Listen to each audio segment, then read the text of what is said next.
Hello, good evening. Dear participants, am I audible to you? Yes, sir. Yeah. You can hear me clearly, right? Yes, sir. Okay, that's great. Great. So thank you. Thank you for joining us. Today's session. As you can see on the screen, our today's title of the webinar is Why IELTS. Honestly speaking, most of us actually we are familiar with this very idea of IELTS, but thing is that there is a myth in our country, especially among the students from different universities. They think that IELTS actually is only for improving their language proficiency, but rather IELTS is it's something else. You have to have some sort of linguistic competence. Then afterwards, with some preparations and also getting yourself adapted to some of the techniques that how to answer different kinds of questions that you may face in the IELTS exam. So when you can get hold of all these together, then it will help you to understand. It will help you to understand and get good score in the IELTS. And sometimes we are not sure about our purpose. আমরা অনেক সময় জানি না যে IELTS এক্সামটা কেন দিচ্ছি। এটা কি অনেকেই ধারণা করে যে IELTS দিলে তাদের প্রফিসিয়েন্সি ডেভেলপ করবে, মানে ইংরেজি শেখার জন্য IELTS দিচ্ছে। আসলে ইংরেজি শেখার জন্য IELTS রাদার আমার ইংরেজিটা আমি কতটুকু জানি, তার কতটুকু প্রফিসিয়েন্সি আছে, তার উপর সেই জিনিসটাকে আমাদের ডায়াগনোস করে বা সেইটাকে আইডেন্টিফাই করেছে IELTS এক্সাম। তো আমরা আজকে একটু আমাদের আলোচনা খুব সংক্ষিপ্ত আলোচনা, খুব বেশি দেখে নিয়ে আলোচনা করবো না, কারণ এটা আমরা একটা সিরিজ আলোচনা চিন্তা করছি। So there will be some other series. So just first today we just want to we'll together all of us actually will explore that why actually we should sit for IELTS. So when the purpose is clear, then obviously we can take good preparation. Now let me move on to the slides. Here you can see I try to add some basic info about IELTS. I believe that most of you are familiar with IELTS exam or this testing system. That's actually, I'm not going to, the detailed discussion of the IELTS structure and other stuff.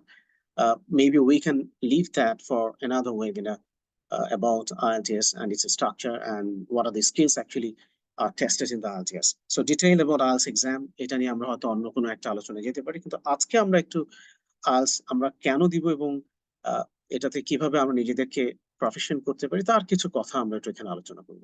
মূলত IELTS এর উদ্দেশ্যটা আমরা একটু দেখতে চাই। সেই সাথে কিছু এক্সাম্পল আমি এখানে অ্যাড করেছি আমাদের আজকের আলোচনায়, যে কোন কোন দেশে, বিশেষ করে অস্ট্রেলিয়া, কানাডা and UK, এই দেশগুলোতে আমাদের IELTS এর স্কোরগুলো কেমন করে যায় বা কেমন হওয়া উচিত।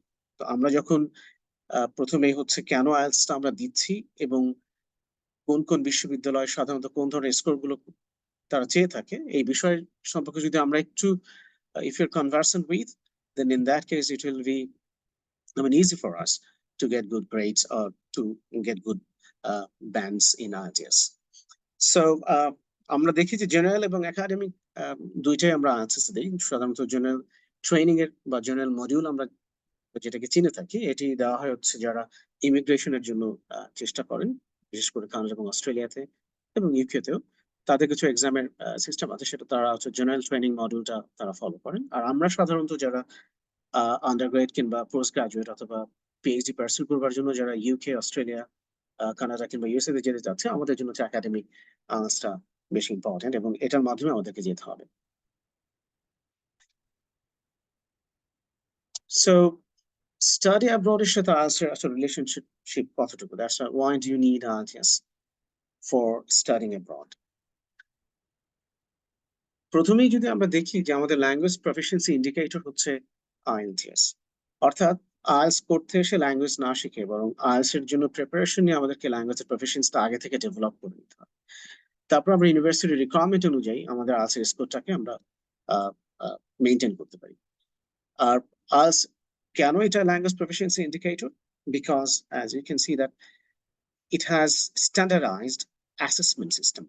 ল্যাঙ্গুয়েজ স্কিলের জন্য বিশেষ করে যে চারটি স্কিলের কথা আমরা যে কোনো ভাষার ক্ষেত্রে বলে থাকি, রাইটিং, লিসনিং এন্ড স্পিকিং। তো সেক্ষেত্রে ল্যাঙ্গুয়েজ প্রফিসিয়েন্সি ইন্ডিকেটর হচ্ছে আমাদের আইএলটিএস। আমরা কতটুকু ভাষা সম্পর্কে দক্ষতা অর্জন করেছি, কিংবা আমরা যখন বাইরের বিশ্ববিদ্যালয়গুলোতে যখন যাব, এটা আমাদের একটা স্টাডি স্কিল যে আমি ক্লাসের লেকচার গুলো ইংরেজিতে বুঝতে পারছি কিনা, whether actually I can take notes in English. সেক্ষেত্রে এই ল্যাঙ্গুয়েজ প্রফিসিয়েন্সি ইন্ডিকেটরটা ঠিক করে দেবে যে আমি আমার ইংরেজি লেভেলটা কোথায় আছে, এবং ইউনিভার্সিটি সে অনুযায়ী এনরোলমেন্টটা প্রদান করে থাকবে। কেন আমরা আইএলটিএস দিব? আরো অনেক ধরনের এক্সাম আছে, যেমন পিয়ারসন টেস্ট অফ ইংলিশ, যেটাকে আমরা পিটিই বলি। এবং ইদানিং আমরা জানি যে লাস্ট ফিউ ইয়ার্স ডুওলিঙ্গো নামে আরেকটা টেস্ট ল্যাঙ্গুয়েজ টেস্টিং সিস্টেম আছে, যেটা অনেক ইউনিভার্সিটি অ্যাকসেপ্ট করে, আবার অনেক ইউনিভার্সিটি করছে না। কিন্তু আইএলটিএস এর ক্ষেত্রে আমরা দেখি যে এটার মধ্যে একটা ইউনিভার্সালিটি ব্যাপার আছে, মানে মোটামুটি সব বিশ্ববিদ্যালয় অন্য কোনো টেস্টিং সিস্টেম তারা না নিলেও কিন্তু আইএলটিএস এর স্কোরটাকে more or less around the world almost all the universities actually they accept it. যেহেতু এই রেকগনিশনের জন্যই আইএলটিএস এ আমরা দেখি যে এক্সামিনি বা যারা ক্যান্ডিডেটস তার সংখ্যা অনেক বেশি। এবং এখন পর্যন্ত যে লেটেস্ট যে ইনফরমেশন অনুযায়ী যদি আমরা দেখি বা ডেটা অনুযায়ী, যে প্রায় 12,000 ইনস্টিটিউশনস আছে যারা around the world, 140 countries worldwide actually, they accept us test school. Those who want to go abroad, so they can get us. এবং এই স্কোরটা আমরা দেখি যে এই দেশগুলোতে ওয়াইডলি অ্যাকসেপ্টেড, বিশেষ করে Canada, New Zealand, the UK and the USA, এই দেশগুলোতে, and of course Australia. IELTS এক্সামের একটা বিশেষ দিক হচ্ছে ইট ডেমনস্ট্রেটস কমিউনিকেশন স্কিলস। কারণ এটা খুব ইম্পর্টেন্ট। যে আগেই বলেছিলাম যে আমরা যখন কোনো জায়গায় কোনো দেশে যখন হায়ার এডুকেশন পারসু করতে যাচ্ছি, সেক্ষেত্রে আমার কমিউনিকেশন ইট ম্যাটার্স। এবং আইএলটিএস স্কোরটা সাধারণত বোঝা যায় যে যার স্কোর যত ভালো, আমরা ধরে নিতে পারি যে সে তত ভালো করছে বা সে তত ভালো করতে পারবে ক্লাসরুম স্টাডিতে কিংবা লেকচার বা নোট টেকিং এই বিষয়গুলোতে। এবং সেই সাথে তাদের আমরা যেটাকে বলি ডেইলি বেসিক যে কমিউনিকেশন গুলো করতে হয়, সেগুলো তারা ভালো। যেমন এখানে আমি একটা পয়েন্ট এখানে যেমন উল্লেখ করেছি যে beyond understanding English grammar and vocabulary, IELTS assesses your ability to communicate effectively in various academic scenarios. যেটা বলছি যে একাডেমিক সিনারিওতে বিভিন্ন একাডেমিক অবস্থাতে বিভিন্ন ক্লাসে সভা, সেমিনার, সিম্পোজিয়াম, কনফারেন্স, সেগুলোতে যাতে আমরা পার্টিসিপেট করতে পারি, উই ক্যান কমিউনিকেট। বিশেষ করে আমরা যখন মাস্টার্স লেভেলে বা রিসার্চ লেভেলে যখন পড়তে যাচ্ছি, যেটা আমরা পোস্ট গ্রাজুয়েশন করছি, এমনকি পিএইচডির জন্য, সেখানে আমাদের একাডেমিক সিলেবাস কমিউনিকেশন স্কিলস অনেক বেশি বেশি আন্ডারগ্রেডও তো বটে। And that's exactly, this includes tasks like summarizing lectures. আমরা লেকচার গুলো নিচ্ছি কিন্তু সেটা সামারাইজ করতে পারছি না, কারণ আইএলটিএস স্কোরটা বলে দেবে যে আমার প্রফিসিয়েন্সিটা কতটুকু, এবং সে অনুযায়ী আমাকে কখন কোন কোর্সে সেটা university they can decide on the basis of the IELTS score. Writing essays is very important, and expressing complex ideas and participating in discussions. So all crucial skills for academic success. কারণ আমাদের academic সফলতার জন্য to be important. That's actually have to seek for, must seek for us to find out that what kind of communication skills do we have. Then levels the playing field. This is an interesting perspective about IELTS exam. If I just go through this slide, as you can see on the slide, it says IELTS create a fair and objective assessment for international students from diverse backgrounds. By demonstrating your English proficiency through IELTS, you compete on an equal footing with other applicants whose native language may not be English. So, আমরা জানি যে আমরা যখন বাইরে পড়তে যাচ্ছি, সেখানে একটা মাল্টিকালচারাল একটা এনভায়রনমেন্ট সেখানে কিন্তু প্রিভেইল করে। এবং আমরা জানি যে পৃথিবীর বিভিন্ন প্রান্ত থেকে সব ব্রিলিয়ান্স মাইন্ডস গুলো তারা এক জায়গা হচ্ছে বিশ্ববিদ্যালয়ে তারা পড়তে যাচ্ছে, তারা বিভিন্ন ব্যাকগ্রাউন্ড নিয়ে আসছে। সুতরাং আইএলটিএস স্কোরের মধ্যে দিয়ে যেটা হয় যে প্রত্যেকেই একটা same kind of language proficiency নিয়ে যখন আসে, সেখানে একটা সিমেট্রি বজায় থাকে ক্লাসের মধ্যে, inside the class, outside the class, এবং সকলের কমিউনিকেশনের মধ্যে একটা ইকুইলিব্রিয়াম আমরা যেটাকে বলি বা একটা সাম্যতা। এই জন্য এটাকে বলা হচ্ছে লেভেলস দ্য প্লেইং ফিল্ড, মানে আইএলটিএসটা প্রত্যেকের ইংরেজিটাকে একটা একটা স্ট্যান্ডার্ডে নিয়ে যায়। যখন ক্লাসে সবাই যাচ্ছে, পৃথিবীর বিভিন্ন প্রান্ত থেকে যখন স্টুডেন্ট আসছে, তখন তারা সবাই সমানভাবে লেকচার গুলোকে ধরতে পারছে, বুঝতে পারছে। সেজন্য বলা হচ্ছে এটা লেভেল প্লেইং ফিল্ডের জন্য আইএলটিএসটা it's very important. That's actually we should sit for the IELTS, যাতে আমি আমাকে ইন্টারন্যাশনাল অন্য স্টুডেন্টদের সাথে যাকে মানিয়ে চলতে পারি, তার জন্য আমাদের আইএলটিএস খুব প্রয়োজন, বা আইএলটিএস এর ট্রেনিংটা। Multiple test formats. As I've already mentioned, and most of you already know that the two test forms, you can formats are taken at academic module, and another one is general training module. So academic module is specifically designed for those applying to undergraduate or postgraduate programs. যেটা already বলেছে, যারা honours কিংবা masters করতে যেতে যাচ্ছে অথবা PhD করতে যাচ্ছে, তাদের জন্য academic format. And this ensures the test assesses the specific English skills needed for academic settings. সুতরাং আমি কোন একাডেমিক সেটিংসে এবং কি ধরনের স্কলারশিপ পেতে যাচ্ছি, বা আমি কোন কোর্সের জন্য এনরোল করতে যাচ্ছি, সেটা আমরা নির্ণয় করতে গেলে আমাদের আইএলটিএস এর স্কোরটা আমাদেরকে, it helps us to determine, or also the authority, the admission office of those particular universities, it helps them to determine that এই স্টুডেন্টটাকে তারা কোন মডিউলে, কোন লেভেলে, বা কোথায়, কোন সাবজেক্টের জন্য তারা এলিজিবল মনে করছে। সো এই টেস্ট ফর্মেটস গুলো সেটাকে আইডেন্টিফাই করতে সাহায্য করে। আর আইএলটিএস এর আরেকটা বিষয় হচ্ছে, আমরা যখন আইএলটিএস এর জন্য প্রিপারেশন নিই, এটা কিন্তু in a sense actually plan ahead for success. সামনে আমি যে সফলতা অর্জন করতে যাচ্ছি, তার একটা ইয়ারিস্টিক বা মানদণ্ড আমি বুঝতে পারি একজন আইএলটিএস এর জন্য কিভাবে কাজ করছে এবং তার স্কোরটা সে কিভাবে করে নিয়ে আসছে। ভালো স্কোর হলে বুঝতে পারি যে actually he is planning very well, তার একটা ভালো প্রস্তুতি সে নিচ্ছে এবং সে ভালো একটা জায়গায় যেতে চাচ্ছে বলে তার আইএলটিএস এর স্কোরটা সে ভালো করার চেষ্টা করছে। অনেকে 6.5 পেয়ে খুব খুশি, এটা দিয়ে সে কোনো রকম একটা ইউনিভার্সিটি চলে যাচ্ছে। অনেকে আছে 7.5 পেয়েও সে খুশি হচ্ছে না, কারণ তার ভালো স্কলারশিপের জন্য তো হয়তো তার 8 ব্যান্ড স্কোরটা প্রয়োজন আউট অফ 9। তো এক একজনের রিকোয়ারমেন্ট বা প্রেফারেন্স এক এক রকম থাকে। সো সেই অনুযায়ী কিন্তু আমরা কি ধরনের স্কোর করতে চাচ্ছি এটাই বলে দেয় যে আসলে আমি কোন ধরনের প্রিপারেশন নিচ্ছি বাইরে পড়তে যাবো। দেন অফকোর্স আমরা বলতে পারি actually it's not just a test. এখন তো আমাদের লাইফ স্কিল যেরকম আমরা বিভিন্ন বিষয় শিখে থাকি, for example cooking, riding cycle, driving cars, এগুলো আমাদের প্রত্যেকেরই এই এই লাইফ স্কিল গুলো শিখে রাখা দরকার to survive in any kind of situation. যেখানে যাই না কেন, যে তিনটা উল্লেখ করলাম এগুলো প্রয়োজন যে কোনো পরিস্থিতিতে। স্পেশালি আমরা যখন কোনো ফরেন কান্ট্রিগুলোতে পড়াশোনা করতে যাচ্ছি, এই কুকিং, রাইডিং সাইকেল এবং ড্রাইভিং কার, গাড়ি চালাতে জানা, এই জিনিসগুলো আমাদের খুব প্রয়োজন। সো আইএলটিএস কিন্তু ওরকম একটা, মানে এটাকে টেক্সট হিসেবে না ধরে আমাদের লাইফ স্কিলের একটা অংশ হয়ে গেছে। So it has become the part of the soft skill, life skill, কারণ এই ল্যাঙ্গুয়েজটা শেখার সাথে সাথে আমরা কালচার এবং বিহেভিয়ারটাকে কিন্তু অ্যাডপ্ট করা শুরু করি আমরা যে দেশে পড়তে যাচ্ছি। So it also helps us in that way. So that's why I'm saying that it's not just a test. So as you can see, it says that while the IELTS score is important, it's just one piece of the application puzzle. On total application processটা এটা একটা অংশ, পাজলের একটা puzzle আমরা ধরতে পারি। However, achieving a strong score demonstrates your commitment to studying abroad and your ability to thrive in an English-speaking academic environment.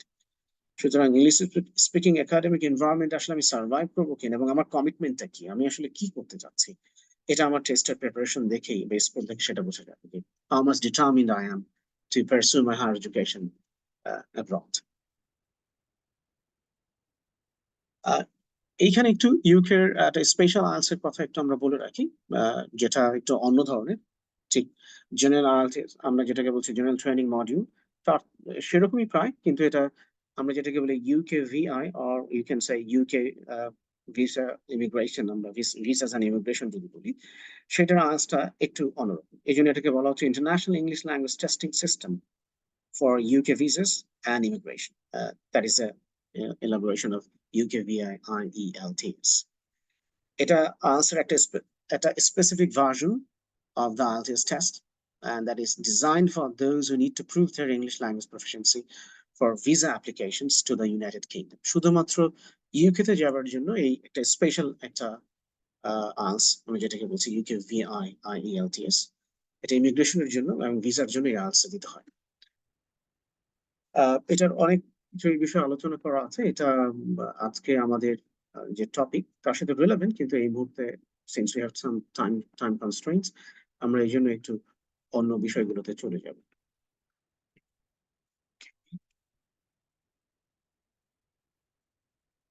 এখানে কেন আমাদের ইউকেভিআই আইএলটিএস প্রয়োজন তার কিছু নেসেসিটিস এর কথা এখানে বলা আছে, বেনিফিটস গুলো ব্যাখ্যা করা আছে। So we can talk about it in a different session. আজকে আমরা যেহেতু একাডেমিকটা নিয়ে কথা বলছি, আমরা একটু ওদিকেই ফোকাস করি। ওকে, সবাই কি আমার সাথে আছেন? শোনা যাচ্ছে? Can you follow me, dear participants? Yes, sir. Okay, great. আরেকটা হচ্ছে আইএলটিএস এর স্কোর রিকোয়ারমেন্টটা সাধারণত কোন ধরনের আমার ডিগ্রির জন্য কেমন চাই, এটা একটা অ্যাভারেজ, এবং আগে বলছে এটা ফ্লাকচুয়েট করে, এবং ইনস্টিটিউটস এবং কান্ট্রি অনুযায়ী এটা কিন্তু যে কোনো ইনস্টিটিউট তাদের নিজস্ব রিকোয়ারমেন্ট থাকে, আবার subject wise, department wise, faculty ওয়াইজও কিন্তু তাদের স্পেসিফিক রিকোয়ারমেন্ট থাকে। অর্থাৎ একই ইউনিভার্সিটিতে, for example, if you want to pursue your higher education in University of Manitoba in Canada, তোমরা যদি দেখবা যে এডুকেশন ডিপার্টমেন্ট একরকম চাচ্ছে, আবার দেখা যাবে যে বিজনেস ডিপার্টমেন্টের জন্য একরকমের আইএলটিএস স্কোর তারা চাচ্ছে, কিংবা শুধুমাত্র কম্পিউটার সায়েন্সের জন্যই হয়তো স্পেসিফিক্যালি তারা আলাদা করে হয়তো তারা একটা গ্রেড বলে দিয়েছে। হয়তো এডুকেশনে 7 হলেই চলছে, সেখানে হয়তো সিএসসি এর জন্য তারা 7.5 অ্যাটলিস্ট চাচ্ছে, 7.5 and above। তো এইটা ডিপেন্ড করে, depends on the institutions, depends on the particular country, and depends on the situation. এক এক সময় তারা এক এক রকমের ব্যান্ডেজ করে, অনেক সময় রিভাইজ করে। তো তারপর একটা অ্যাভারেজ আইডিয়া এরকম থাকে যে ফাউন্ডেশন বা ডিপ্লোমা কোর্সের জন্য যদি কেউ এখানে পড়াশোনা করে বা যায়, তাদের 5.5, নট লেস দেন দ্যাট। অবশ্যই সেটা 5 এর নিচে হবে না, যে কোনো ব্যান্ডেজ করে, অর্থাৎ লিসেনিং, স্পিকিং, রিডিং, রাইটিং এ ইন্ডিভিজুয়ালি 5 থাকতেই হবে, এবং অন অ্যান অ্যাভারেজ 5.5। আন্ডার গ্রাজুয়েটের ক্ষেত্রে 6, not less than 5.5 in any band, অর্থাৎ ইন্ডিভিজুয়ালি কোনো একটা ব্যান্ড এসে কোনোভাবেই 5.5 এর নিচে পাবে না, তাকে 6 অ্যাভারেজ থাকতে হবে। অর্থাৎ একটাতে 6, আরেকটাতে 6.5, আর একটাতে 6, আরেকটাতে 5.5 পেলেও অ্যাভারেজে কিন্তু 6 চলে আসতেছে। কিন্তু কোনোভাবে যেন ইন্ডিভিজুয়ালি কোনো একটা স্কিলে যেন 5.5 এর নিচে ব্যান্ড স্কোর না আসে। মাস্টার্স এর আগে প্রি মাস্টার্স কোর্স অনেকেই করতে যায়, খুবই রেয়ার, সাধারণত খুব একটা আমরা এই কোর্সটাতে যেতে পারি না। তারপরেও যদি যায় সেটা 5.5, but not less than 5 in any band. UK student তাদের জন্য, বা ইউকেভিআই আইএলটিএস, আমরা যেটা একটু আগে বলছিলাম যে ইউকেভিআই, যেটা ইউনাইটেড কিংডমের ভিসাস এন্ড ইমিগ্রেশনের জন্য যে স্পেশাল যে আইএলটিএস আছে, সেটা তো হচ্ছে যে 5.5, not less than 5 in any band at this stage. Post গ্রাজুয়েটের জন্য একটু বেশি লাগে, অর্থাৎ মাস্টার্স এন্ড অনওয়ার্ডস, সেক্ষেত্রে 6.5, but not less then 6 in any band. অর্থাৎ কোনো একটা স্কেলে কোনোভাবে যেন 6 এর কম না হয়, অর্থাৎ একটাতে 7.5, একটাতে 7, একটাতে 6, আর একটাতে হয়তো 6.5, অন অ্যান এভারেজ যেন সেটা 6.5 বা 7 এরকম থাকে। মাস্টার্স রিসার্চ এবং পিএইচডি সেগুলোর ক্ষেত্রে কিন্তু ব্যান্ড স্কোরটা একটা হচ্ছে রেগুলার মাস্টার্স, যেটা টপ কোর্স, যেটা রিসার্চের কোনো ব্যাপার লিখতে হবে না বা রিকোয়ারমেন্টটা হয়তো ফলো করে না, জাস্ট কোর্সটা করে। সেক্ষেত্রে হচ্ছে আমরা দেখতে পাচ্ছি number 5, that is post graduate 6.5। কিন্তু রিসার্চ বেসড যদি মাস্টার্স হয় বা পিএইচডি, অফকোর্স সেটা 7.5, but not less then 7 in any band. আমাদের যখন এই বিষয়গুলো যখন ধারণাগুলো থাকে, আমরা বুঝতে পারবো যে আসলে আমাকে কোন স্কোরের জন্য I should fight or I should prepare myself. এখানে কারো কোনো কোয়েশ্চেন আছে কি? If you have any questions, you can ask me, or at the end of my discussion, I would like to floor the open for question and answer session. You can also leave your comment if you want.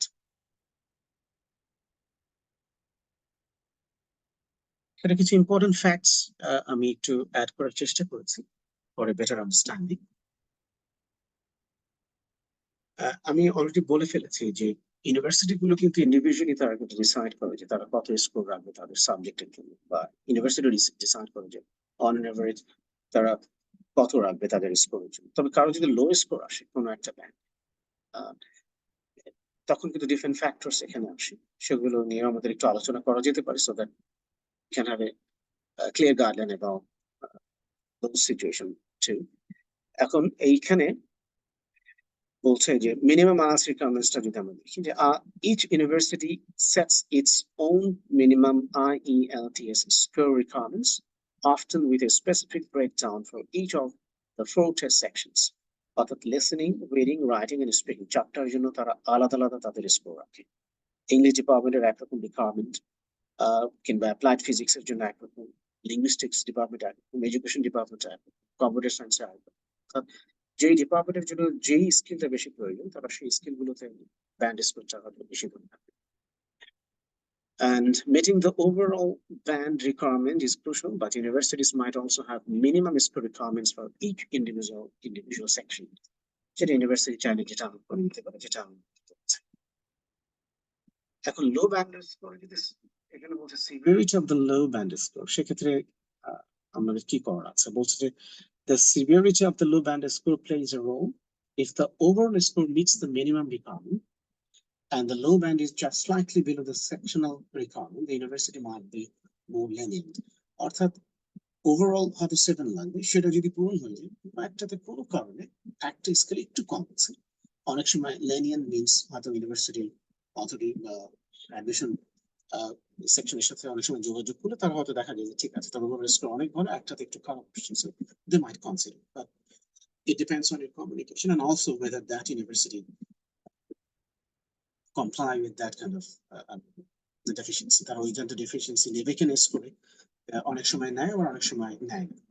আমি আগেই বলেছি university তাদের semester wise requirement এবং number of the students, তাদের research fund কত আছে, অনেক কিছুর উপর ডিপেন্ড করে তারা কতটুকু ছাড় দেবে দেবে না ব্যান্ডের ক্ষেত্রে, এটা তারা ডিসাইড করে সেমিস্টার বাই সেমিস্টার, আর ইয়ারলি ওদের প্ল্যানটা একটা থাকে।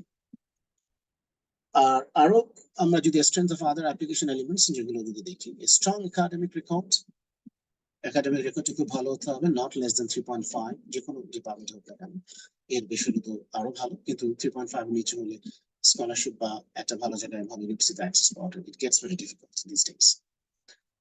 এবং রিলেভেন্ট ওয়ার্ক এক্সপিরিয়েন্স, যারা রিসার্চের জন্য কাজ করতে যাবে কিংবা আন্ডারগ্রেডও থেকেও তারা যদি রিসার্চ প্রজেক্টের সাথে যুক্ত থাকে, যেরকম রিসার্চ করছে বা ওই রকম কোনো কিছু সে প্রফেশনালি হয়তো যুক্ত আছে স্টুডেন্ট থাকার অবস্থায়, এগুলো কিন্তু this will add some extra part, I mean, to your credibility as a foreign student. So এই জন্য আমাদের পড়াশোনার পাশাপাশি এই এক্সপিরিয়েন্স গুলো গেল উচিত সবসময় চেষ্টা করছি। And the compelling personal statement, আমরা যেটাকে স্টেটমেন্ট অফ পারপাস বলি, অনেকে পার্সোনাল স্টেটমেন্ট বলে, নিজে কেন পড়তে যাচ্ছি, কি যাচ্ছে, অবজেক্টিভটা কি, আমার পারপাসটা কি, সাবজেক্টটা পড়ে আমি ভবিষ্যতে কি করবো। সো এই টোটাল প্ল্যানিং, এটা অনেকটা story, it's about like story about yourself. এটা এমন ভাবে লিখতে হবে যে যেটার মাধ্যমে আমি ইউনিভার্সিটি অথরিটিকে কনভিন্স করছি হ্যাঁ আমি আসলে, বিষয়টা হতে হবে crystal clear, at the same time it should be very concise and precise, যাতে স্পষ্ট করে আমি মানুষটা বা তোমরা যারা যাচ্ছ এই স্টেটমেন্ট অফ পারপাস বা পার্সোনাল স্টেটমেন্ট বা এসওপি পড়ে যেন তাকে দেখা যায়, বোঝা যায় মানুষটাকে। And of course excellent reference letters, যারা এখন থেকে যাবে আলসের পাশাপাশি তারা রেফারেন্স লেটার্স তাদের প্রস্তুত রাখা উচিত বা সেরকম প্রস্তুতি নেওয়া উচিত। রেফারেন্স লেটার এরকম যে সেটা সাধারণত বিশ্ববিদ্যালয়ের যারা শিক্ষক তারা সাধারণত দিয়ে থাকেন, কিন্তু সেক্ষেত্রে স্টুডেন্টদেরকে শিক্ষকদের সাথে ভালো যোগাযোগ রাখা, একাডেমিক্যালি সাউন্ড হওয়া, পার্টিসিপেট করা সবকিছুতে। কারণ একজন শিক্ষক যদি তার ছাত্রকে বিভিন্ন দিক থেকে সে যদি তার সম্পর্কে নাই জানেন, তিনি কিন্তু অবশ্যই তাকে রেফারেন্স লেটার দিতে চাইবেন না, কারণ সে তার সম্পর্কে জানে যে একাডেমিক্যালি হয়তো ভালো, কিন্তু এক্সট্রা কারিকুলার বা অন্য কোনো কিছুতে তার কোনো ক্রিয়েটিভিটি নেই, কোনো কন্ট্রিবিউশন নেই, তখন কিন্তু তার জন্য একটা ভালো রেফারেন্স লেটার বা রেকমেন্ডেশন লেটার লেখাটা খুব কঠিন। সো কারো যদি লো স্কোরও হয়, তার যদি পার্সোনাল স্টেটমেন্ট বা এসওপিটা ভালো হয়, রেফারেন্স লেটার বা রেকমেন্ডেশন লেটার যদি খুবই চমৎকার হয়, এবং একাডেমিক্যালি সে সাউন্ড, হয়তো আইএলটিএস এর লিসেনিং একটু খারাপ করে গেছে, তখন এটা দিয়ে কিন্তু এটাকে কম্পেনসেট করা। সুতরাং লো স্কোর বা লো ব্যান্ড একটাতে হলেই there is nothing to be frustrated, আমরা চেষ্টা করতে পারি। আর আলসার এখন নতুন সিস্টেম হয়েছে যে চারটার মধ্যে তিনটা ভালো হলো, একটাতে খারাপ হলো, ওই একটা স্কেল আবার ইন্ডিভিজুয়ালি কিন্তু অনেকটা রিটেক দেবার মতো ওটা দেওয়া যায়। You have to pay extra bucks, extra money, টাকা, and then you can sit for that particular skill.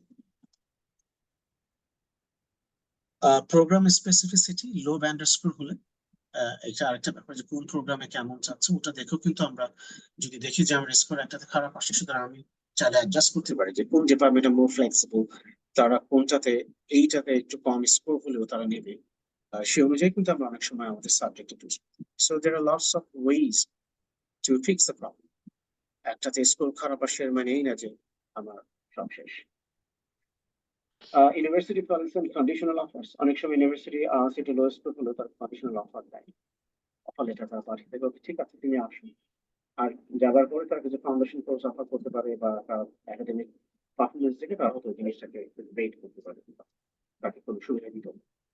You know, some university offer conditional acceptance. This means they might accept you into the program on the condition that you take the IELTS test and achieve the minimum score, the goal band before starting with them.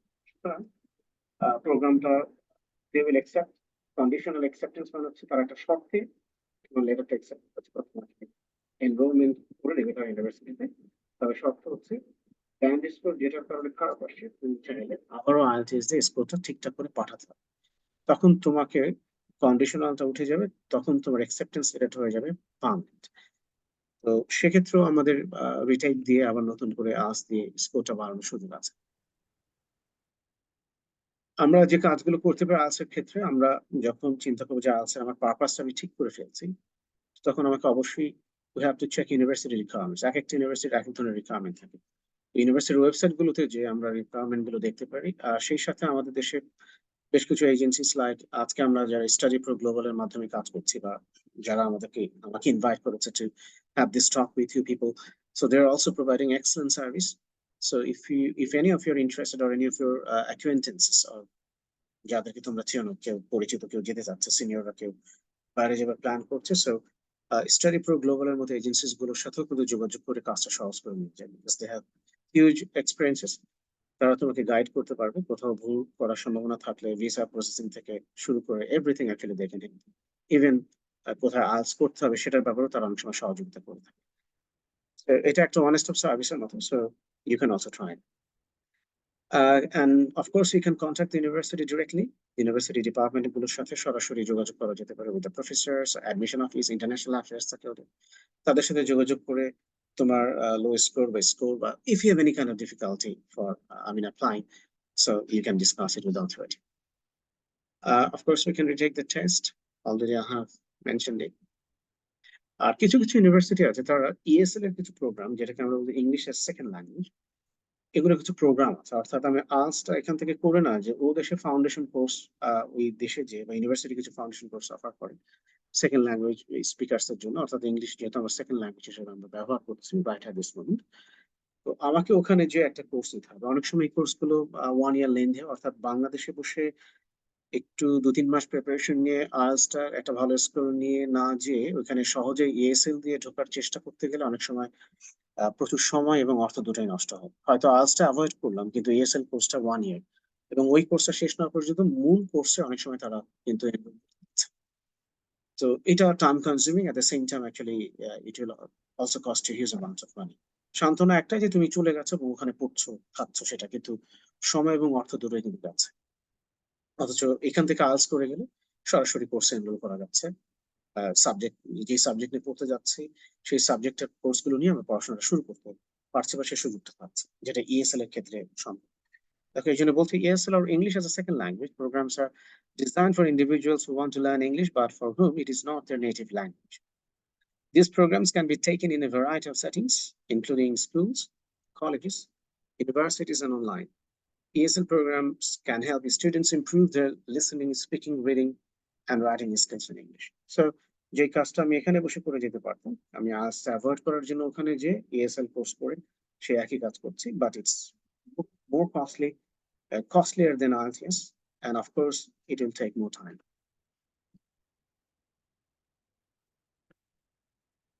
So, আমরা এই রিস্কটা চেষ্টা করবো avoid করবার জন্য। আমরা বাংলাদেশ থেকে arts করে আমরা চেষ্টা করবো বাইরে কোনো একটা ভালো বিশ্ববিদ্যালয়ে অ্যাডমিশন করার জন্য। Already I have mentioned at the very beginning of our today's webinar যে প্রায় 12,000 institutions around the world, 140 countries তারা আর্টস কিন্তু accept করছে। বিশ্বের সমস্ত বিখ্যাত ইউনিভার্সিটি, আমরা Cambridge university, Oxford, or Harvard, Princeton, Yale or Boston, whatever, সমস্ত বিখ্যাত বিশ্ববিদ্যালয়গুলো কিন্তু আর্টসকে তারা accept করে। আর সেই সাথে অন্যান্য ইউনিভার্সিটি তো আছেই। আমরা একটু এখন দুইটা দেশের একটু এক্সাম্পল দেখবো যে তাদের আইএলটিএস রিকোয়ারমেন্টস কি বা তারা কি কি চাচ্ছে। যেমন কানাডার ক্ষেত্রে যদি আমরা দেখি, তারা আইএলটিএস স্কোরটা চাচ্ছে অ্যাটলিস্ট 6.5। এটা হচ্ছে কানাডার একটা বেসিক একটা requirement if you want to get enrolled in any of the university. এটা একেবারে ন্যূনতম, কিন্তু অনেক অনেক সাবজেক্ট বা ভালো ভালো বিশ্ববিদ্যালয়গুলো সেগুলো কিন্তু আরো বেশি চেয়ে থাকে। এবং 6.5 হচ্ছে on an average total answer score 6.5, আর প্রত্যেকটা স্কেলে ইন্ডিভিজুয়ালি অবশ্যই 6 থাকতে হবে, নট লেস দেন 6.5 or 6, মানে 5.5 থাকবে। তো এটা খুবই গুরুত্বপূর্ণ একটা বিষয় মনে রাখার জন্য। এবং কানাডাতে যে বিশ্ববিদ্যালয়গুলো আছে একটু বলে রাখি, this is an interesting fact that কানাডার বেশিরভাগ বিশ্ববিদ্যালয়গুলো 5% হচ্ছে ওয়ার্ল্ডের টপ 200 ইউনিভার্সিটির মধ্যে তারা পড়ে। সো জাস্ট ইমাজিন কানাডা ইউনিভার্সিটির বা টপ ইউনিভার্সিটি গুলোর কোয়ালিটি কতটা ভালো। সো তাদের রিকোয়ারমেন্ট সেরকম। আমি এখানে একটা লিস্ট আমাদের বোঝার সুবিধার জন্য অ্যাড করেছি। দেখা যাচ্ছে কি? Is it visible? Can you see the chart? Hello?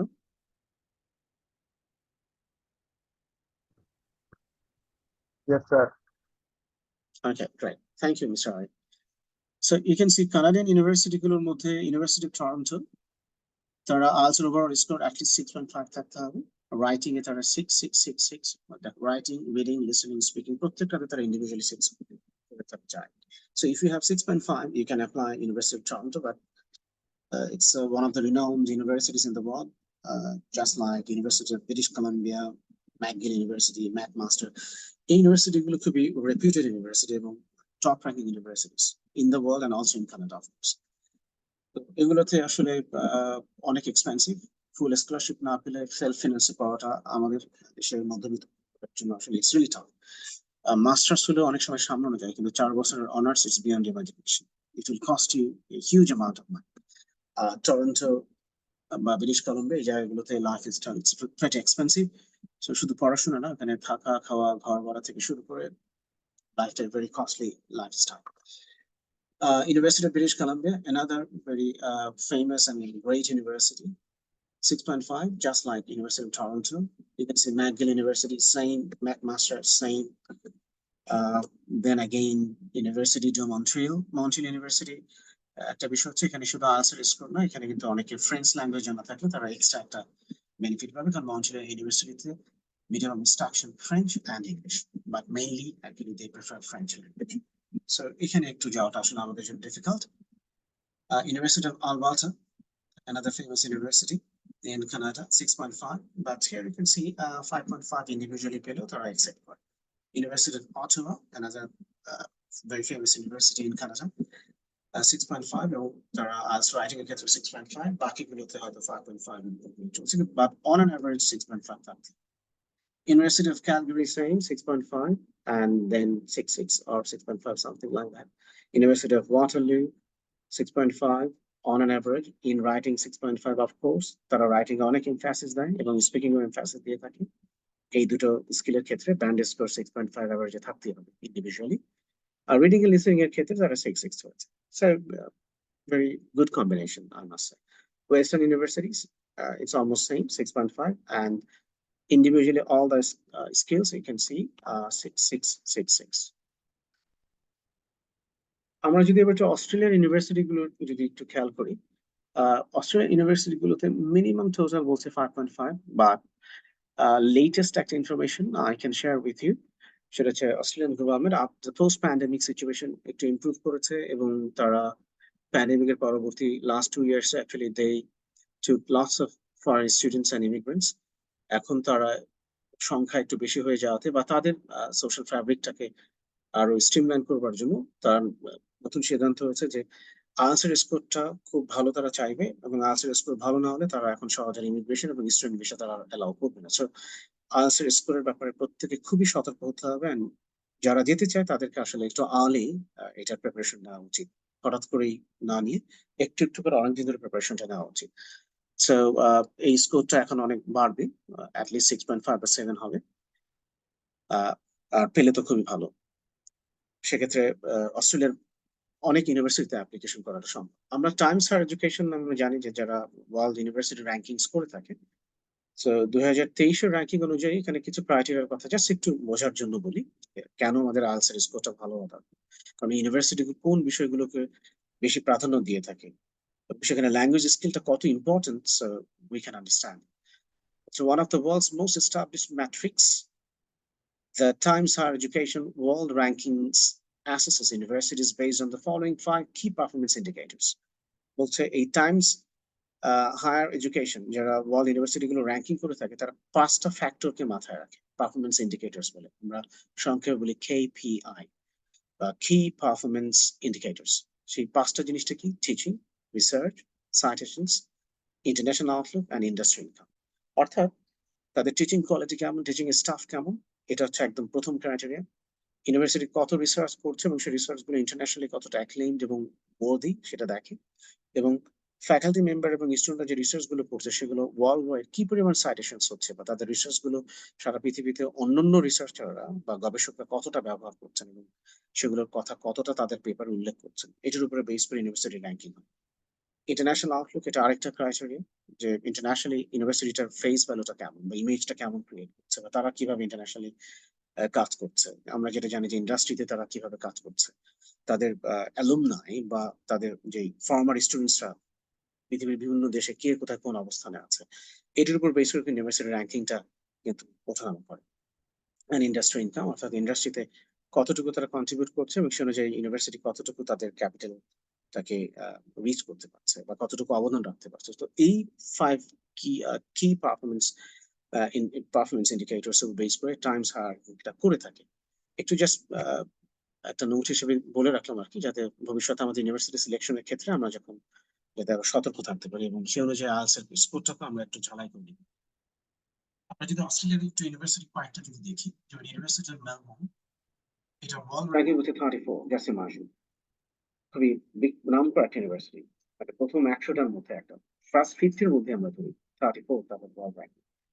এবং তাদের আইএলটিএস এর মিনিমাম রিকোয়ারমেন্ট অ্যাভারেজ আইএলটিএস 4টে স্কিল মিলে থাকতে হবে 6.5, এবং ইন্ডিভিজুয়ালও তারা পোস্ট গ্রাজুয়েট প্রোগ্রামস এর জন্য তারা কিন্তু 6.5-ই চাচ্ছে। আন্ডারগ্রেডও 6.5, পোস্ট গ্রাজুয়েটের জন্য 6, অর্থাৎ মাস্টার্স করতে গেলে 6.5। Monash University, another very famous university, as you can see, 44 global rank, তারাও 6.5। আর মাস্টার্স এর জন্য পড়তে গেলে আন্ডারগ্রেডে অর্থাৎ অনার্স এর জন্য 6.5, মাস্টার্স এ লাগছে 7। The University of Queensland, তারা ওয়ার্ল্ড র্যাঙ্কিং এ 53, very good university, so you see 6.5 undergrad, আর পোস্ট গ্রাজুয়েটদের জন্য লাগছে 6.5। The University of Sydney, world ranking 54, তাদের আইএলটিএস রিকোয়ারমেন্ট তারাও সেখানে চাচ্ছে অনার্স এর জন্য 6.5, আর মাস্টার্স এর জন্য তারা চাচ্ছে 6.5। Australian national university, world ranking 62, সেখানেও দেখো 6.5, 6.5, both honors and masters. UNSW, University of New South Wales, if I'm not mistaken, UNSW Sydney, world ranking 71, a very famous university. So you can see তাদের score কিন্তু অনেক বেশি যাচ্ছে। Just look at this, 7 যাচ্ছে আন্ডারগ্রেডের জন্য, undergraduate programs, আর post graduate programs এর জন্য চাচ্ছে 7.5। সো এখানে স্কোরটা অনেক বেশি যাচ্ছে, 7 এবং 7.5। University of Adelaide, world ranking 88, undergraduate program 6, and postgraduate programs are 6.5. The University of Western Australia, world ranking 131, 6.5 and 7.5. University of Technology Sydney, world ranking 133. Undergraduate programs are the requirement is 6.5, and postgraduate programs requirement is 6.5. So ঠিক একইভাবে Macquarie University, Curtin University, University of Newcastle, all these are very famous universities from Australia, and I believe that most of you are familiar with these names. এগুলো এখন এই বিশ্ববিদ্যালয়গুলোর নাম আমাদের household names এর মধ্যে হয়ে গেছে, আমরা সবাই কম বেশি এদের সম্পর্কে জানি। মানে স্কোর গুলো কোনটাতে তোমরা খেয়াল করে দেখছো যে কোনটার স্কোর একটা ইউনিভার্সিটির সাথে আরেকটা ইউনিভার্সিটির কিন্তু মিল নেই, আর এগুলো বছর বছর কিন্তু তারা এগুলোকে রিভাইজ করে, এমন অ্যাকর্ডিংলি ইউনিভার্সিটির র্যাঙ্কিং বাড়তে থাকে, তাদের স্কোর গুলোকে তারা সেভাবে কিন্তু রিঅ্যাডজাস্ট করে, considering their needs and also the supply of the students and demands, of course. এগুলোর উপর বেস করে তারা ঠিক করে যে কোন বছর বা কখন তারা কোন ধরনের ব্যান্ড স্কোরটা নেবে। So that's it from me.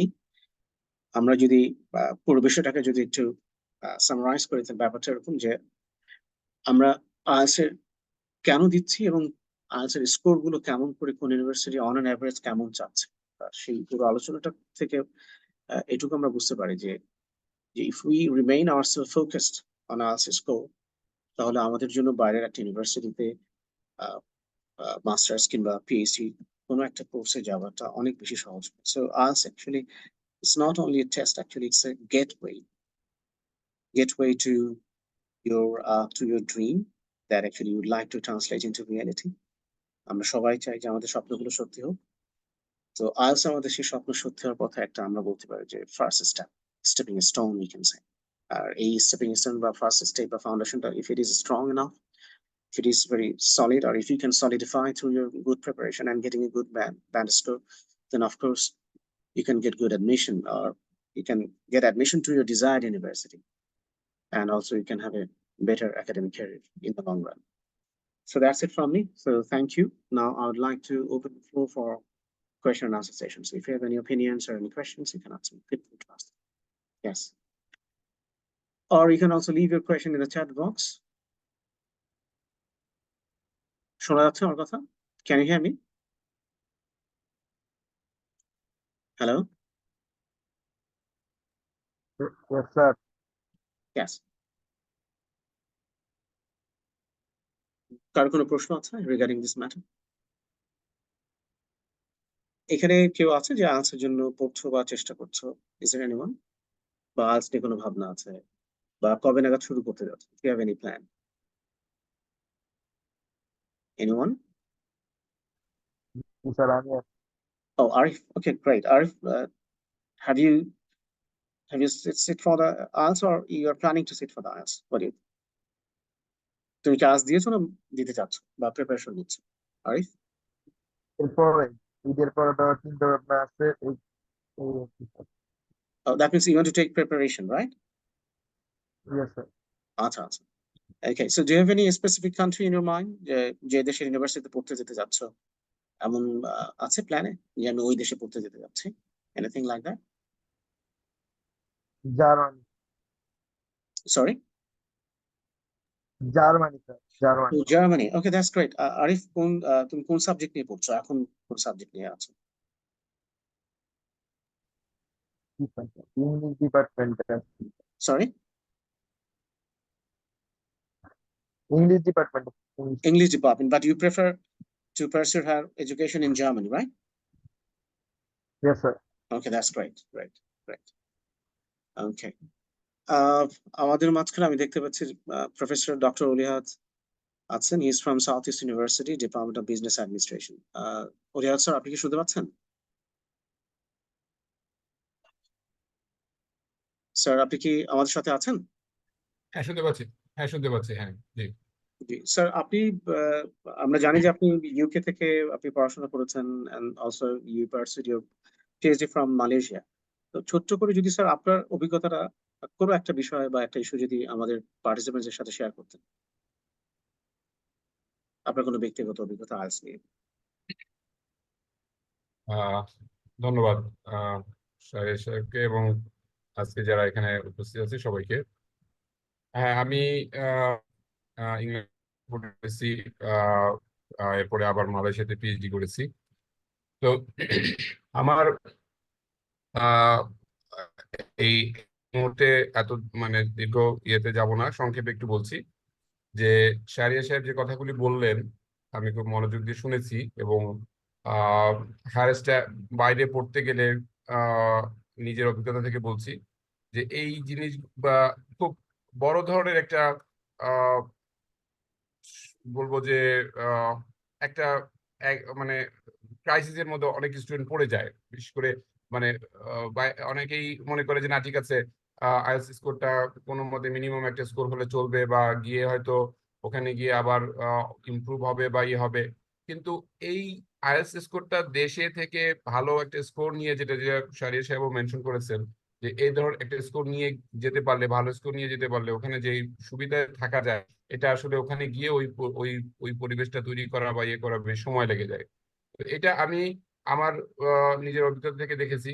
তো এবং শাহরিয়ার সাহেব সেই পয়েন্টটা হাইলাইট করেছে। তো যারা এখানে আছে আমি সবাইকে এই বিষয়টা একটু বলবো যে দেশের অবস্থায় যেন একটু ভালো ভালো আইএলটিএস স্কোর নিয়ে যাওয়া যায়, সেটার জন্য যে ধরনের প্রিপারেশন দরকার, যে ধরনের গাইডেন্স দরকার আমাদের, আমরা এখানে যারা আছি আমরা ওইটার জন্য গাইডেন্স দেওয়ার জন্য প্রস্তুত আছি।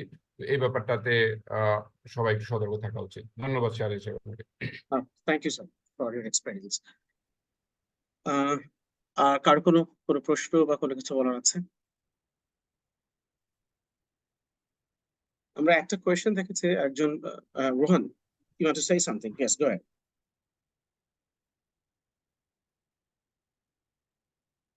রোহন কিছু বলতে চাচ্ছিলেন? স্যার টোফেল আর আইএলটিএস এর মধ্যে কি পার্থক্য এটা যদি বল। আচ্ছা, টোফেল আর আইএলটিএস এর মধ্যে পার্থক্য হচ্ছে টোফেলটা মূলত আমেরিকান ইউনিভার্সিটি গুলো বেশি প্রেফার করে থাকে, আর আইএলটিএস হচ্ছে অ্যারাউন্ড দ্য ওয়ার্ল্ড। একটা সময় ছিল যে আমেরিকান ইউনিভার্সিটি গুলোতে পড়তে গেলে ওরা প্রথমে আমরা যেটাকে টোফেল বা test of English foreign language এইটাকে ওরা বেশি প্রাধান্য দিত। তবে আইএলটিএসটার এখন অ্যাকসেপ্টেন্সটা একটু টোফেল থেকে বেশি, এই কারণে আইএলটিএস এ প্রত্যেকটি স্কিলকে কিন্তু এখানে তোমার ইন্ডিভিজুয়ালি কিন্তু এখানে অ্যাড্রেস করা হচ্ছে। So it is more I mean, what should I say, more focused, more clear, and also it's একটা ডিটারমাইনিং ফ্যাক্টর আর কি। ল্যাঙ্গুয়েজ স্কিলটা কেমন এটা অনেক বেশি ভালোভাবে জাস্টিফাই করা সম্ভব হচ্ছে আইএলটিএস এক্সামের প্রসেসটার ভেতর দিয়ে। ইটস ভেরি, বলছি না যে টোফেল এক্সাম খারাপ, টোফেলটাও ভালো, কিন্তু ওখানে একটু লেখালেখির ব্যাপারটা কম। ওখানে হচ্ছে মাল্টিপল চয়েস বেসড টোফেল, কিন্তু সেখানে কম্প্রিহেনশন বা এই জাতীয় জিনিসগুলো থাকে, গ্রামাটিক্যাল অ্যাকুরেসি, পারফরমেন্স, সেটাও টেস্ট করা হয়। কিন্তু আইএলটিএস এর মতো এরকম রিটেন বা এসে রাইটিং ডিটেইলে এত কিছু করা এবং ওদের লিসেনিং এর টেস্টের যাতে ইন্ট্রিকেসি, এবং এই ইন্ট্রিকেসির মধ্যে দিয়ে তারা যেভাবে একটা আমি যখন একটা বাইরের দেশে যাব, আমি যে আমার নেটিভ স্পিকাররা কথা বলছে এইটা বোঝার জন্য যে কানটা তৈরি হওয়া, এটা আইএলটিএস এর জন্য যখন কেউ লিসেনিং এর জন্য প্রস্তুতি নেয়, he or she gets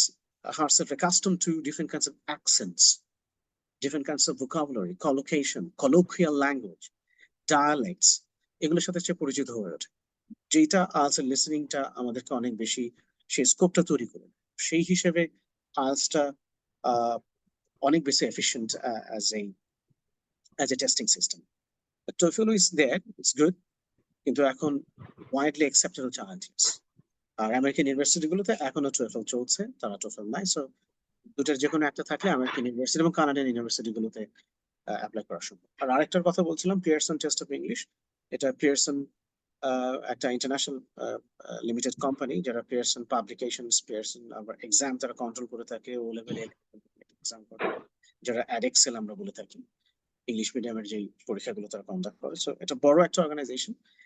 তারা আইএলটিএস এর সাথে সাথে তারা এরকম একটা ইকুইভ্যালেন্ট এক্সাম ফরম্যাট ক্রিয়েট করেছে অনেকদিন হয়নি, তারপরও এটাও এখন অনেক বেশি জনপ্রিয়, এবং in most of the universities they are also accepting PTE test result. তবে এটা কমপ্লিটলি কম্পিউটার বেসড, এখানে হিউম্যান কোনো টাচ নেই, যে কারণে এটা অনেক বেশি ইম্পার্শিয়াল। আইএলটিএস অবশ্য এখনো তিনটা ফরম্যাটে করে ফেলেছে। একটা হচ্ছে আমরা যেটাকে বলি কম্পিউটার বেসড আইএলটিএস, একটা হচ্ছে পেপার বেসড আইএলটিএস, আর আরেকটা হচ্ছে হোম বেস বা অনলাইন বেসড আইএলটিএস, অর্থাৎ কোনো সেন্টারে না যে বাসায় বসেও স্কিল গুলোকে অ্যাভেল করা সম্ভব। তবে বাসায় বসে ওটা দেওয়ার ক্ষেত্রে বেশিরভাগ মানুষই ডিসকারেজ করে। I also suggest that for that আমাদের সেন্টারে যে আইএলটিএস দিতে পারে সেটা সবচেয়ে বেশি। বোঝা গেছে কি খানিকটা Rohan? Is that clear? Sir right, right, thank you. Anything else? আমরা হাফ এন আওয়ার, হ্যাঁ বল, please please go ahead. Sir IELTS এর রিডিং আর হচ্ছে রাইটিং পার্টের জন্য ভোকাবুলারিটা অনেক ইম্পর্টেন্ট, যেটা আমরা জানি। তো এখন আমরা যেহেতু ডিকশনারি সবগুলো মানে মোটামুটি যেসব ভোকাবুলারি দরকার সেগুলো মেমোরাইজ করাটা একটু হার্ড হয়ে যায়, সেক্ষেত্রে কি সাজেশন? ক্ষেত্রে হচ্ছে আজ ভোকাবুলারি, আমি যদি বলি যে আমরা কিভাবে ভোকাবুলারি স্টক অফ ওয়ার্ডস বাড়াতে পারি, এটা সবচেয়ে বড় ঔষধ হচ্ছে, আমি যেটাকে বলি Panacea, that is reading. You have to read more and more, and it doesn't mean that whenever you read something and if you don't understand the meaning of a particular word or phrase or any kind of expressions, that every time actually you have to look it up in the dictionary, it doesn't mean that. আমরা কিন্তু কন্টেক্সচুয়ালাইজ করতে পারি। আমরা বেশিরভাগ শব্দের অর্থই জানি, দু একটা শব্দ বা এক্সপ্রেশনস বা নেটিভ লাইক রাইটিং এর জন্য আমরা অনেক সময় বুঝতে পারি। তখন আমরা আগের সেন্টেন্স পরের সেন্টেন্স বা আগের শব্দ পরের শব্দের সাথে মিলিয়ে কিন্তু কন্টেক্সচুয়ালাইজ করতে পারি। ওয়ার্ড ফরমেশনের কিছু টেকনিক গুলো বা আমরা যেটাকে বলি যেমন ব্লেন্ডিং কিংবা মরফোলজিক্যাল স্ট্রাকচার, যে অর্থাৎ প্রেফিক্স সাফিক্স এর স্ট্রাকচার গুলোকে রপ্ত করেও কিন্তু অনেক শব্দ তৈরি করা এবং অনেক শব্দের মিনিং খানিকটা বের করা যায়। তারপরে কিছু শব্দ আছে যেগুলো ডেরিভেটিভস, অর্থাৎ শব্দটা কোন ল্যাঙ্গুয়েজ থেকে আসছে, অর্থাৎ গ্রিক শব্দের যেখান থেকে আসে গ্রিকের কিছু যদি শব্দের উৎপত্তিগত কিছু মিনিং আছে, সেই মিনিং গুলো যদি জানা থাকে তখন ওই একটা মিনিং দিয়ে অনেকগুলো শব্দের মিনিং। এইভাবে একটু ইনোভেটিভ ওয়েতে আগালেই হয়। আর পার্সোনাল কিছু ডায়েরি মেইনটেইন বা কিউ কার্ডের মতো কিছু কার্ড মেইনটেইন করা যেতে পারে, যেখানে আমরা শব্দগুলো মাঝে মাঝে রিভাইজ করে একটু চোখ বোলানো। ডিকশনারি তো সবসময় সাথে থাকা উচিতই। আর আমাদের এখন অনলাইন ডিকশনারি যেহেতু আছে, তো ওইখানে ভোকাবুলারি নানা রকমের অ্যাপস পাওয়া যায়, ওগুলোর মাধ্যমে সবসময় just keep yourself practicing either using app or reading newspapers or reading any kind of articles from online or any kind of printed sources. So it's your choice, but keep reading. পড়া থামানো যাবে না, পড়তে থাকতে। তখন দেখবে যে automatically শব্দগুলো মাথার মধ্যে বসে যাচ্ছে। এটা ন্যাচারালাইজেশন, সব মুখস্থ করে মনে রাখা যায় না। বুঝতে পারছো রোহন? জি sir, thank you sir. My pleasure. It's 11. Actually, we started at 10:05, so I think that আমাদের আজকে বোধহয় এখানে আমরা শেষ করলে হয়। আর যদি কারো কোনো প্রশ্ন বা কোনো কমেন্ট না থাকে, সেক্ষেত্রে we would like to call it a day, and I believe that we can meet again. We'll come back with some other sessions on some other topics with us and also study abroad. Okay? কারো কোনো last word, কোনো কথা? Okay, No, so sir. okay, thank you very much. No, sir. Thank you once again for your participation, and without your participation, it would have been impossible to have the sir discussion. আমার একটা question ছিল। Yes, if they go ahead. Sir আমরা তো under graduate করছি, তো আমরা যদি মাস্টারের জন্য মানে মাস্টার্স করার জন্য বাইরে যেতে চাই, তো আমাদের আইএলটিএস করাটা মানে কখন ঠিক হবে, এক্সাম দেওয়াটা মানে কোন ইয়ারে? আচ্ছা, এটা মাস্টার্স এ যারা করতে যাবে, আমি মনে করি যে তুমি কি এখন মানে 4 মান্থের সেমিস্টারের ক্লাস করছো নাকি 6 মান্থের সেমিস্টারের ক্লাস করছো? স্যার 4 মান্থের ক্লাস করছি, আমি আছি সেকেন্ড সেমিস্টারে। কোন তো মানে ইউনিভার্সিটি? সেক্ষেত্রে আমার শান্ত মরিয়মে। আচ্ছা, সেক্ষেত্রে আমি তোমাকে সাজেস্ট করবো যে 11 সেমিস্টার থেকে তোমাকে প্রস্তুতিটা নেওয়া শুরু করা উচিত। 12 সেমিস্টার শেষ হওয়ার সাথে সাথেই তোমার যদি অন্যান্য পেপারস কিছু প্রিপারেশন থাকে, যদি নেওয়া থাকে, তাহলে আইএলটিএস দিয়ে দেওয়া উচিত। আর মনে রাখা দরকার যে আইএলটিএস এর এক্সামের এই স্কোরের মেয়াদ, যে এক্সপায়ারি ডেটটা আমরা যেটাকে বলি, এটা থাকে মাত্র 2 বছর। সুতরাং 2 বছরের মধ্যেই তোমাকে কোনো না কোনো একটা সেমিস্টার, হয় সেপ্টেম্বর অথবা জানুয়ারি, যে কোনো সেপ্টেম্বরে তোমাকে দেশের বাইরে যেতে হবে। আদারওয়াইজ 2 বছর শেষ হয়ে গেলে then again you have to sit for the IELTS. আর জানো যে এখন আইএলটিএস কিন্তু বেশ কস্টলি হয়ে গেছে। নাও অ্যাপ্রক্সিমেটলি 24 or 25,000 এরকম একটা লাগে। দিনকে দিন আইএলটিএস এর রেজিস্ট্রেশন ফিটা বেরিয়ে যাচ্ছে। সো সেক্ষেত্রে আমার মনে হয় যে একবারই ঠিক ভালোভাবে দিয়ে, এবং অন্য সবকিছু একেবারে ফিনান্স থেকে শুরু করে ইউর রিকমেন্ডেশন লেটার্স, এসওপি সবকিছু রেডি করে নিয়ে একসাথে আইএলটিএস এর প্রিপারেশনটা নিতে থাকবে, ওগুলো রেডি করে রাখবে। তারপর একদম এক্সামটা দিয়ে সকল কাগজপত্র ডকুমেন্টস গুলো সাবমিট করে কোনো একটা এজেন্সি অথবা পার্সোনালি যদি পার্সোনালি করলে ভুল হওয়ার সম্ভাবনা অনেক বেশি থাকে। এই জন্য কোনো প্রফেশনালসদের কাছ থেকে হেল্প নিলে নিখুঁতভাবে জিনিসগুলো হবে এবং নিশ্চিন্তে তুমি চলে যেতে পারবে। ঠিক আছে? Thank you sir. Okay, my pleasure. All right, I think that brings us to the end of today's webinar. So thank you once again, and hope to see you the next session, inshallah.